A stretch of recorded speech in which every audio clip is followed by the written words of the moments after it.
লীগকে নিষিদ্ধ করতে হবে। যদি আপনারা আওয়ামী লীগকে নিষিদ্ধ না করেন তাহলে ওই যমুনা ঘেরাও করা হবে। যদি ডেভিল ধরতে চান সব থেকে বড় ডেভিল ওই হাসিনাকে বাংলাদেশে ফিরিয়ে এনে বিচার করতে হবে। ডক্টর ইউনূস সাহেবকে আমরা শুরুতেই বলেছিলাম আপনার 1 নম্বর দায়িত্ব আওয়ামী লীগকে নিষিদ্ধ করা, কিন্তু এই সরকারের 6 মাস অতিবাহিত হয়েছে, এখনো পর্যন্ত তারা আওয়ামী লীগকে নিষিদ্ধ করে নাই। আজকে ডক্টর ইউনূস সাহেব বলেছেন গণহত্যার বিচার না করলে, শেখ হাসিনার বিচার না করলে জাতি আমাদেরকে ক্ষমা করবে না।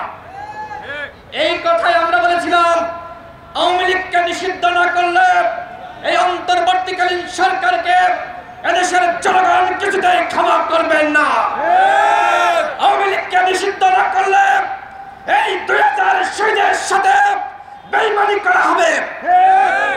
আপনারা দেখেছেন জাতিসংঘ তারা বাংলাদেশে যে গণহত্যা পরিচালিত হয়েছে তার উপরে বিস্তারিত রিপোর্ট প্রকাশ করেছে। সেখানে শেখ হাসিনাকে ফ্যাসিস্ট হিসেবে উল্লেখ করা হয়েছে। আওয়ামী লীগ মানবতা বিরোধী অপরাধ করেছে এবং এই যে গণহত্যা, এই গণহত্যা পুলিশ, ছাত্রলীগ, যুবলীগ এবং আওয়ামী লীগ একসাথে এই গণহত্যা পরিচালনা করেছে। শাইনি চুলে এখন হবে সব হেয়ারস্টাইল। সিল্কোর দ্বিগুণ শাইনি চুল প্রতিদিন। আপনারা ছাত্রলীগকে নিষিদ্ধ করেছেন, কেন এখনো পর্যন্ত যুবলীগকে, পান্ডা লীগকে নিষিদ্ধ করলেন না?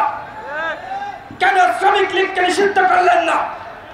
যে অপরাধ ছাত্রলীগ করেছে আওয়ামী লীগ কি একই অপরাধ করে নাই? আওয়ামী লীগ ছিল গণহত্যার পরিকল্পনাকারী, সুতরাং সবার আগে দরকার ছিল আওয়ামী লীগকে নিষিদ্ধ করা, কিন্তু আওয়ামী লীগকে আপনারা নিষিদ্ধ করেন নাই। গণ অধিকার পরিষদ আপনারা দেখেছেন আমরা শুরু থেকে গণহত্যার বিচার এবং আওয়ামী লীগের নিষিদ্ধের দাবিতে প্রতিবাদ জানিয়ে আসছি। এমনকি গত 5 ফেব্রুয়ারি 64 জেলায় ডিসির মাধ্যমে মাননীয় প্রধান উপদেষ্টা বরাবর আমরা স্মারকলিপি দিয়েছি। এই উপলক্ষে আমরা 2টা প্রেস ব্রিফিং করেছি। আগামী 19 ফেব্রুয়ারি জেলায় জেলায় আমরা বিক্ষোভ মিছিল এবং বিক্ষোভ সমাবেশের আহ্বান করেছি। কেন? আওয়ামী লীগকে নিষিদ্ধ করার দাবিতে এবং গণহত্যার বিচার, গণহত্যাকারীদের গ্রেফতারের দাবিতে। আমরা এই অন্তর্বর্তীকালীন সরকারকে আলটিমেটাম দিচ্ছি, আগামী 2 সপ্তাহের মধ্যে আওয়ামী লীগকে নিষিদ্ধ করতে হবে। যদি আপনারা আওয়ামী লীগকে নিষিদ্ধ না করেন তাহলে ওই যমুনা ঘেরাও করা হবে। আওয়ামী লীগ গণহত্যা চালিয়েছে, এখনো পর্যন্ত ওই শহীদ পরিবারের হাজারি তারা ক্ষতিপূরণ পর্যাপ্ত পরিমাণ পায় নাই। আমরা দেখেছি আহতদের আত্মচিৎকার। এরপরেও যদি এই গণহত্যাকারীদেরকে গ্রেপ্তারে গড়িমসি করা হয় সেটি কোনোভাবেই ন্যায্য হবে না। প্রিয় বন্ধুগণ, আমি বক্তব্য বাড়াবো না। এই সরকার অপারেশন ডেভিল হান্ট শুরু করেছে। কখন?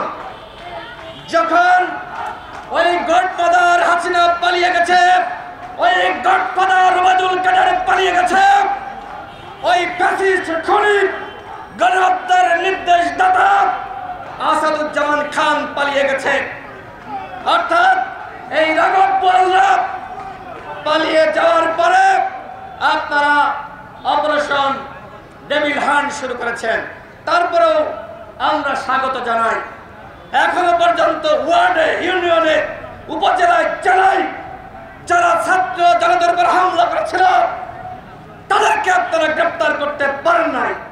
বরং আমরা দেখছি আপনারা কি করছেন, আওয়ামী লীগের লুঙ্গি পরা সমর্থক, লুঙ্গি পরা কর্মী যারা এই গণহত্যার সাথে জড়িত ছিল না, আপনারা গ্রেপ্তারের নামে আজকে এই নিরীহ সাধারণ আওয়ামী লীগের কর্মীদেরকে গ্রেপ্তার করছেন।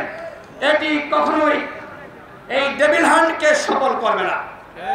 যদি ডেভিল ধরতে চান, সব থেকে বড় ডেভিল ওই হাসিনাকে বাংলাদেশে ফিরিয়ে এনে বিচার করতে হবে।